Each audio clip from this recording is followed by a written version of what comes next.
Thanks for staying with us. Now, Kweku Adobole is a Ghanaian who moved to the United Kingdom at age 12 and schooled and lived there for more than 20 years. He was jailed in 2012 over losses he caused his company in illegal trading amounting to $2.3 billion.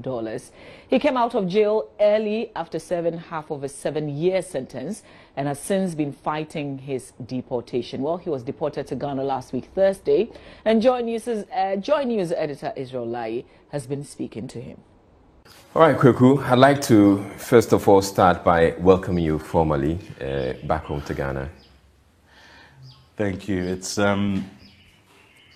a real pleasure to be home. It's good to be home, actually. It is? It is. So, I mean, it's been, well, maybe 26 hours since I got back. And it's been such a tough journey the last 7.5 years, that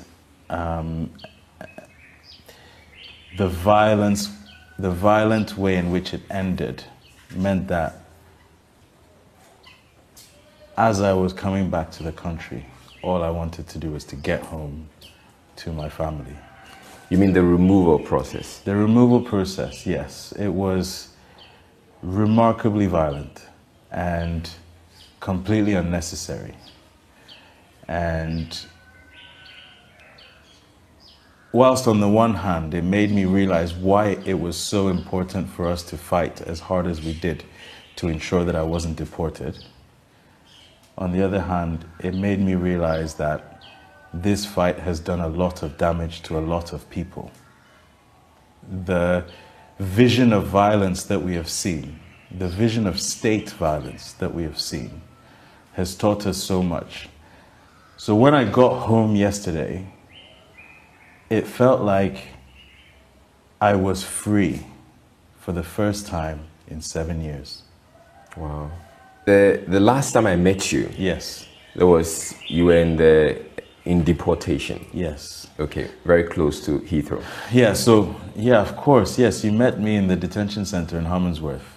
And at that stage, we were close to deportation, but we'd achieved a stay on the removal. Yes. And we were applying for a judicial review for the judges to consider whether or not the way the Home Office, the UK Home Office had made its decision was right, was lawful.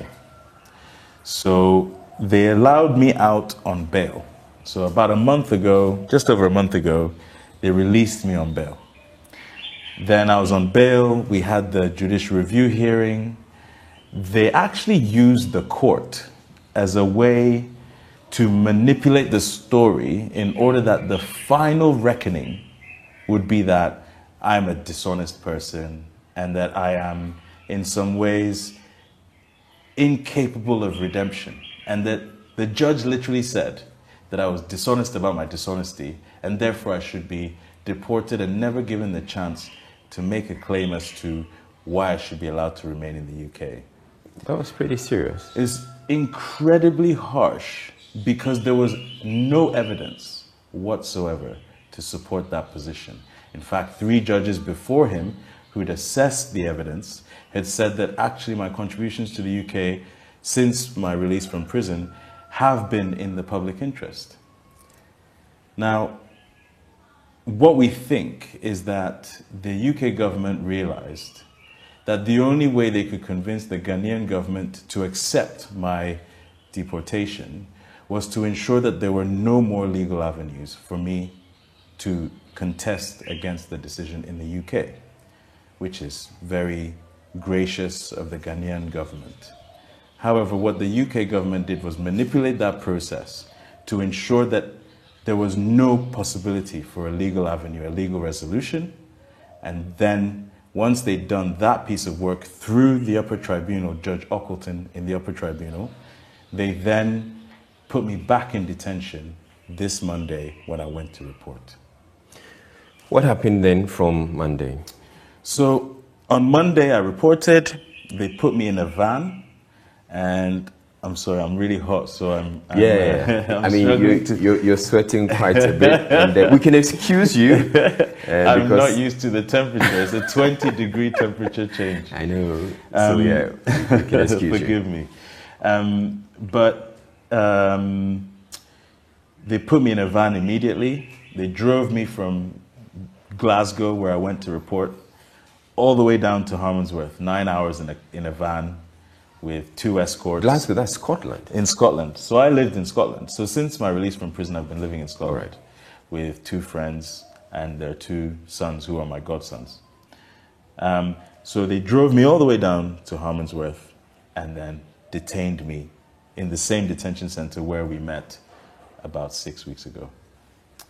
Now, on Tuesday, my Member of Parliament, Hannah Bardell, who has done an incredible job trying to convince both the Immigration Minister, Caroline Nokes, and Sajid Javid, the UK Home Secretary, that there were good reasons not to deport me. She did a great job of explaining to them, look, there are 75,000 people who've signed this petition not to deport him. There are 138 MPs and MSPs who are backing, who have signed this open letter not to deport him. There are countless media celebrities and high-profile people, as well as the public, who are all saying, don't deport him, don't deport him. So she had asked for a meeting with Caroline Nokes, the Immigration Minister. That meeting happened on Tuesday evening, around 5 o'clock. They spoke for an hour and a half. What I've been told is that at the end of that meeting, at which also present were Keith Vaz MP, who is a Labour MP, and Sir Peter Bottomley MP, who is a Conservative MP. So a cross-party group of parliamentarians speaking to Caroline Nokes on my behalf, saying, look, he has a contribution to make. He has been redeemed. He has, he is remorseful. You've served your time. He served his time. He's not a criminal anymore. Why are we deporting him? Let's not deport him. This is literally the argument that they were making to Caroline Nokes. On top of that, we had prepared a document that showed that the Home Office has broken the law over 85 times in this process in the effort to deport me. It's so hard to deport someone, or even though they can make the rules themselves, they still have to break their own rules in order to achieve the deportation. So Hannah Bardell went and showed them, look, these are all the times that the Home Office has manipulated the process unlawfully to achieve this deportation. You need to consider this again. Now, what I'm told is that Caroline Nokes went away and said to her before she went, look, you've done a really great job of making his case. I'm going to go away and reflect. Unfortunately, we don't know why.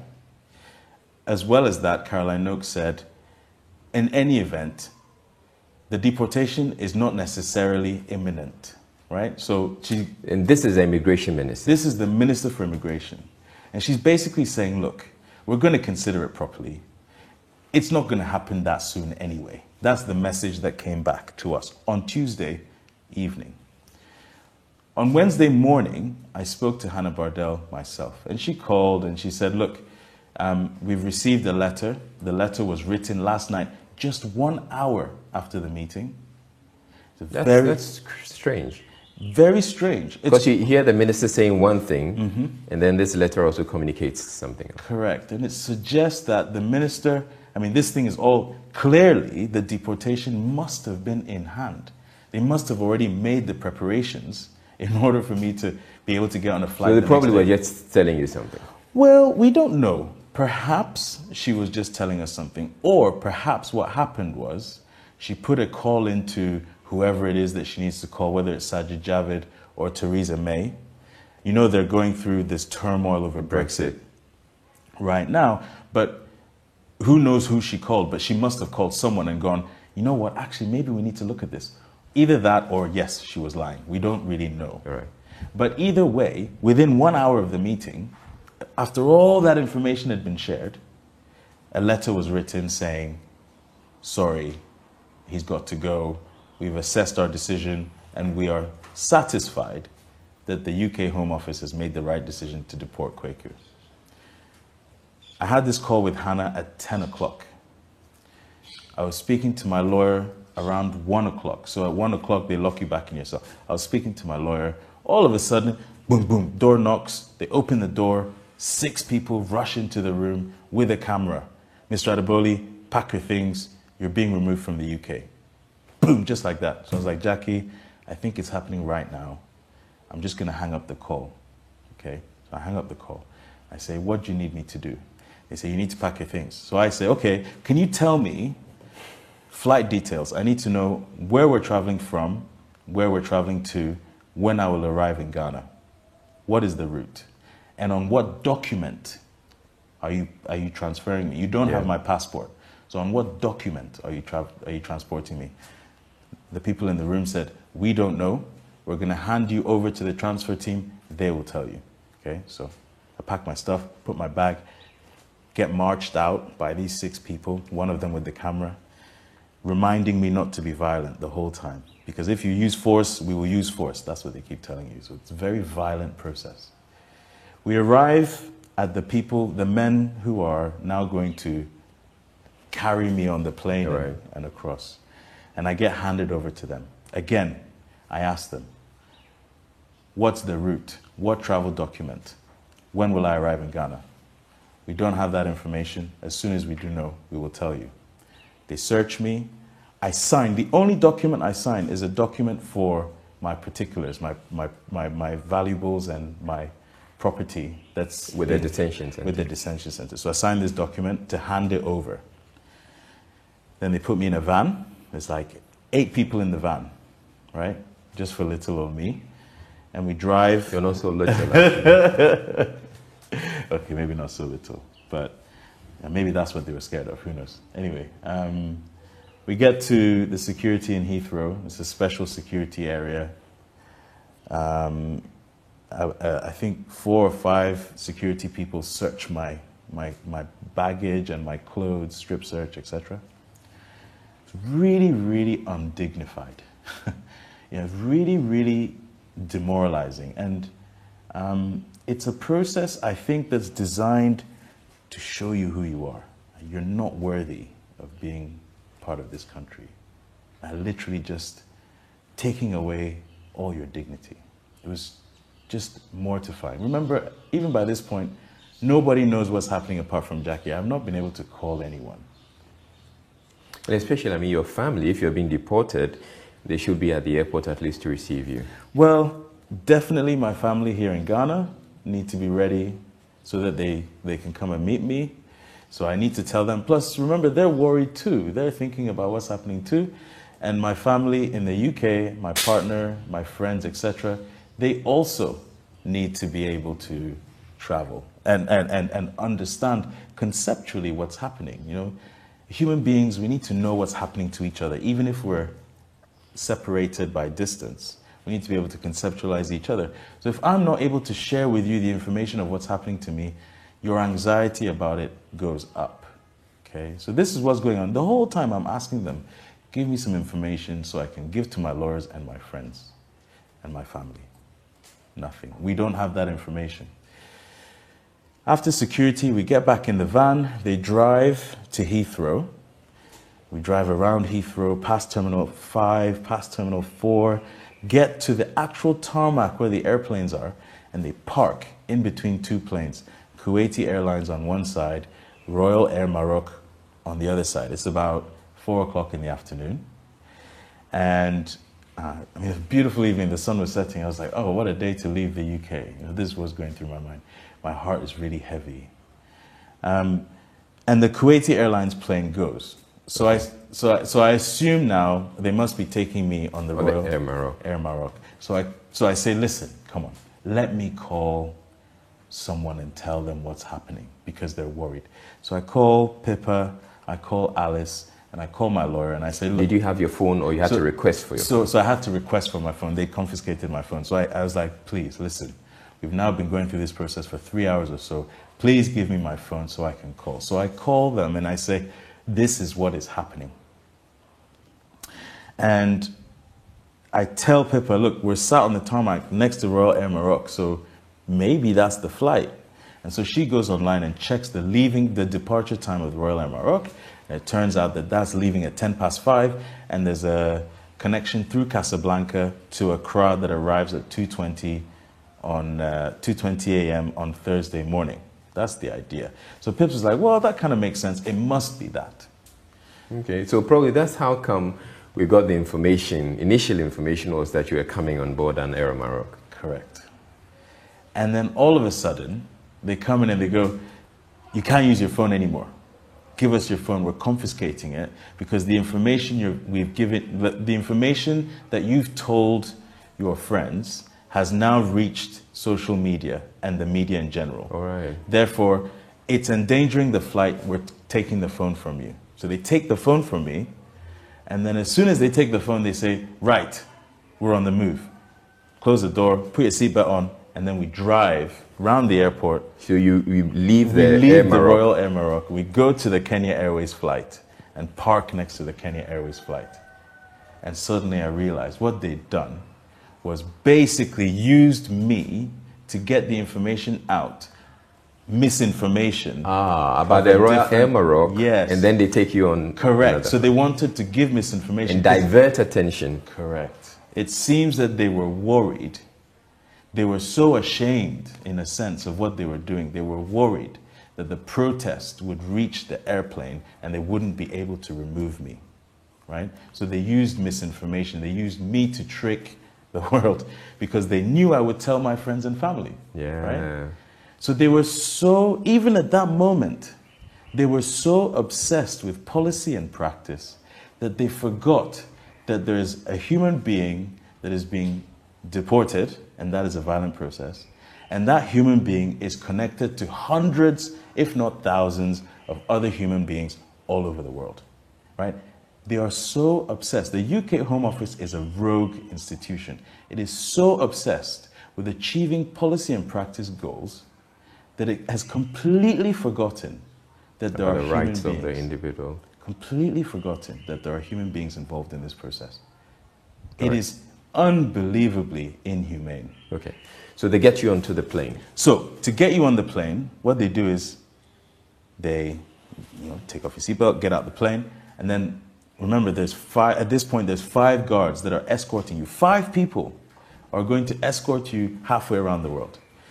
So one of them, it's very, very physical. These are big people. One of them grabs one arm like this, the other one grabs the other hand, and one comes from behind, puts his hand just in the small of your back. They squeeze into you, then they march you up the back steps. So everyone has entered the front of the plane through the gangway. I get marched up very, very fast up the back of the plane into the back of the plane. And then the 2 back rows in the center are for us. So they stick me in the middle of 3. One man stands to my right, another man stands to my left, 3 across the front. There's a lady involved as well. So the other 3 stand in front. So now they're creating a shield so no one can see me. And I'm saying to them, listen, you need to let me call my lawyers. You need to let me call my parents. You need to let me call my girlfriend because they don't know what's happening. They don't know that I'm getting this Kenya Airways flight. The flight is about to go. Tell me. They're like, don't worry, we'll let you call, we'll let you call. So at this point, I started to become very, very anxious, really agitated, because effectively, all I wanted to do was say goodbye. To say, just look, I'm sorry. I mean, I know the plane is about to go in 5 minutes. I just want to say goodbye. But they wouldn't let me. And I was like, I need to tell my dad because he needs to prepare to come and meet me. Please let me use the phone. So my voice starts to rise and I start to get quite loud. The other passengers start to look. And at this moment, they realize if they don't give me the phone, it's going to become a problem. So they give me the phone and say, okay, call your dad. It's 5 minutes before the plane goes. So I call my dad really quickly. I'm sorry, Dad. The plane is about to leave. We're going via Kenya Airlines. We'll arrive in Accra about, 11:15 on Thursday in the morning. So these guys, these 5 guys are with you on the plane? Yes, so 5 people, 1 woman, 4 men. They sit with me the whole way, all the way to Nairobi. We change. They get on the flight from Nairobi to Accra. They fly to Accra. They get me to Accra. And then that's where they leave me. But 5 people to transport 1 human being like a piece of cargo.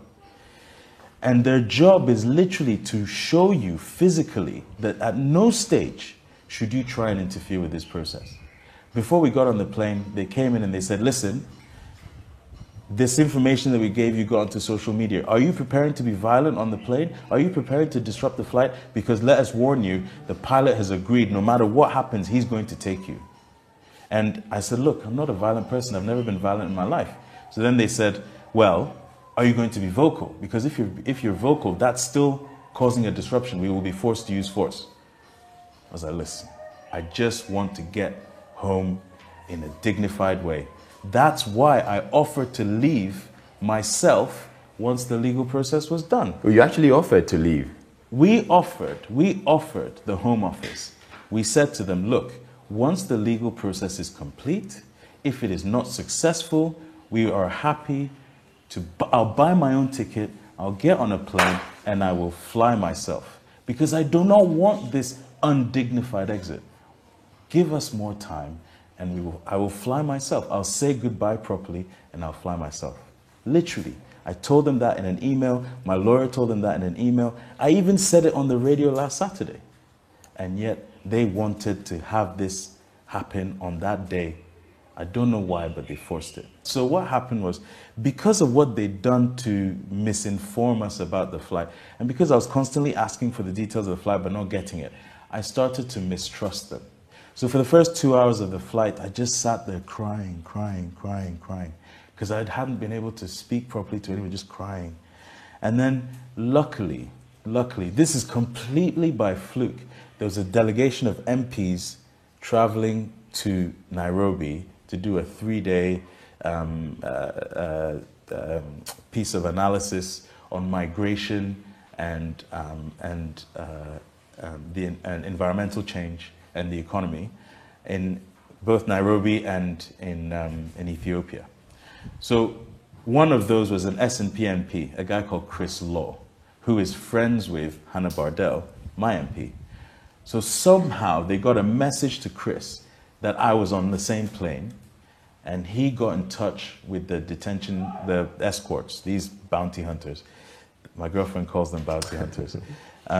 He got a message to them through the staff, and eventually, around 4 hours into the flight, he came and I stood with him in the back of the plane, and we talked for about 2 hours. And it was that moment where I started to feel like a human being again. So now I feel like a human. I'm speaking to someone about issues that I think are important for all of us. He's being just so kind and so human, and saying he disagrees with the process, and reminding me that even though I'm being sent to Ghana, there's work that we can all do together between the global south and the west. All right. And he gave me his contact, and he said, when you get to Ghana, get in touch. Let's figure out what we do next. So at this point, the escort staff are standing across the gangway watching the whole time. They're not interfering, they're just watching. And obviously they can tell. If I can stand there with an MP and just talk for 2 hours, then I'm obviously not going to be a disruption. And at that point, we start to rebuild trust. So at this point, we start to talk. And through the talking, I got to know that the leader of this group of men actually was originally a Ghanaian. To be fair to them, they said, look, we're sorry that we had to do it this way. We were worried about the media. We were just doing a job. I understand that, but it's still wrong, to be fair. Nevertheless, we got into a conversation. That's how I found out he's from Ghana originally. We have a bit more of this interview to bring you. Amongst the questions that we've asked is, did Kwaku Adewale commit the crime for which he was jailed for? And what exactly was his crime? For the over 20 years he lived and worked in the UK, why did he not seek British citizenship? He provides answers to all that in the other half of the interview we'll bring you later tonight.